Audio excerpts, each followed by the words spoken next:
Welcome to this mess. I mean Ace Academy. Last time we left off, our characters went to the school shop. Scent went first in search of monk items. He looked at many things, but the strange fingerless black glove the shopkeeper did not know much about was what drew his attention. He warned Seth of the strange things that the man who gave him the glove said. He spoke of great evil and the insanity brought upon the wearer. So of course Seth buys it immediately. He goes back to his room and attunes to the glove. He sees a vision of an old insane man, writing furiously in his journal and talking to himself. Then all he sees is blackness and two glowing white eyes with a smile. Then he hears a voice in his head. Hello, Seth Lackerman.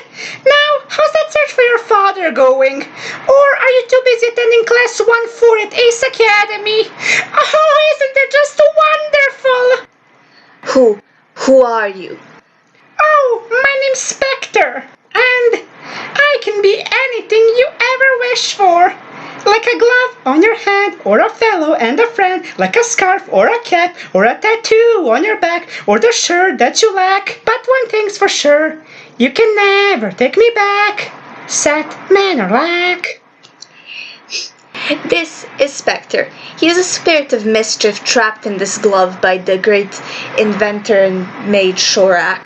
He also trapped a different spirit of mischief in a white glove, who is his sister, Poltera. His whole thing is that he sort of drives you insane slowly, though his benefits are quite good. He does up Seth's number of key points and his unarmored defense. And he can pretty much turn into really anything, like a weapon or a shield or, well, as he said, a tattoo on your back. Spectre's general aspirations in life include murder of innocents, eating of souls, and generally annoying the crap out of his wearer. The next person who went to the school shop was Stacker. He went in search of a great weapon of some kind, probably a sight because they look cool. He found one, a pitch-black sight that radiated soul magic. The shopkeeper said that some guy sold it to him for dirt cheap, along with a bunch of other items and another sight that was bought by a different student. He goes to his room and turns to it and hears another voice in his head. Hello, mortal. This is Soul. As he will soon explain to Stacker, this is the soul of the first demon king trapped in this sight. Soul has three forms. One of them is a scythe, one of them is a chain sickle, and one of them is a staff. The first two are good for, generally stabbing people, and the staff form has a special power of summoning the undead. Soul's biggest drawback is the fact that he needs to feed on souls occasionally. If he doesn't get fed, he will consume the soul of his wielder, which Stacker won't find out for a little while. The third person who went to the shop is Mark. He went just looking for miscellaneous interesting items, and the thing that drew his attention was a set of tools, also completely pitch black, that radiated strange dark energy and evil sort of magic. Once Mark had attuned to the tools, they spoke to him in strange voices that echoed and overlapped.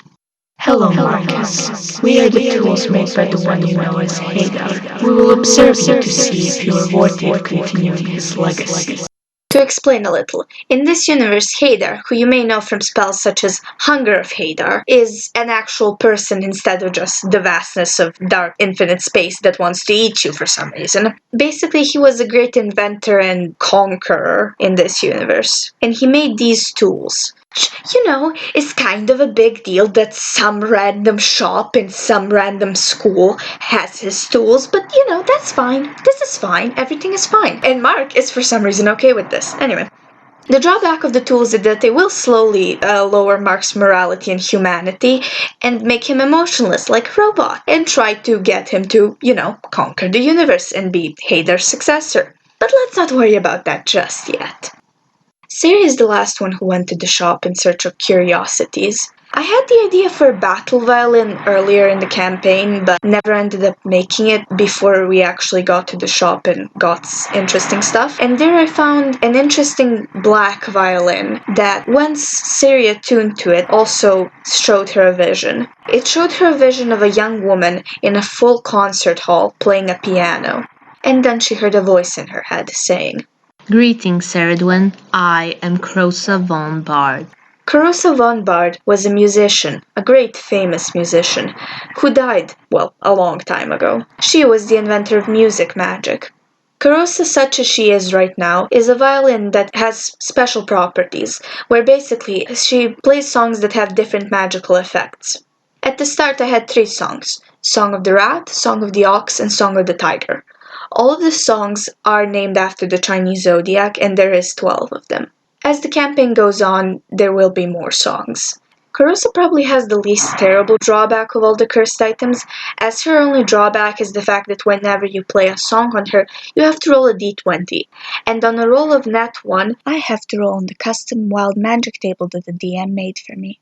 So you may be wondering what the hell 4 college students are going to do with such powerful items that we do not even know the origin of. Well, our characters have developed some quite interesting rivalries with NPCs over our stay at Ace Academy, and thus we were planning on using them on those probably. And, in general, getting stronger anime style.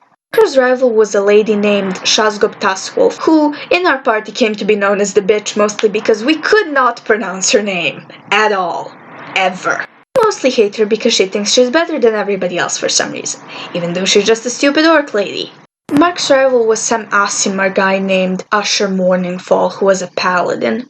He thought he was better than everybody else because he was rich and a noble or something. The sort of guy who thinks he can go and kill someone and get away with it because daddy has money and such.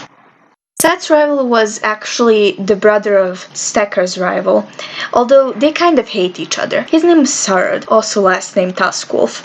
He's actually a really nice guy, and their rivalry was more of a friend rivalry. The sort of, I like fighting you, but we're super good friends sort of thing. Sari never really had a proper rival in school, I suppose, besides maybe Set, for that time that he ran away in the middle of the fight and they kind of didn't like each other for a while. Though, they will make up soon enough, over certain interesting events that happened. But we'll talk about that next time.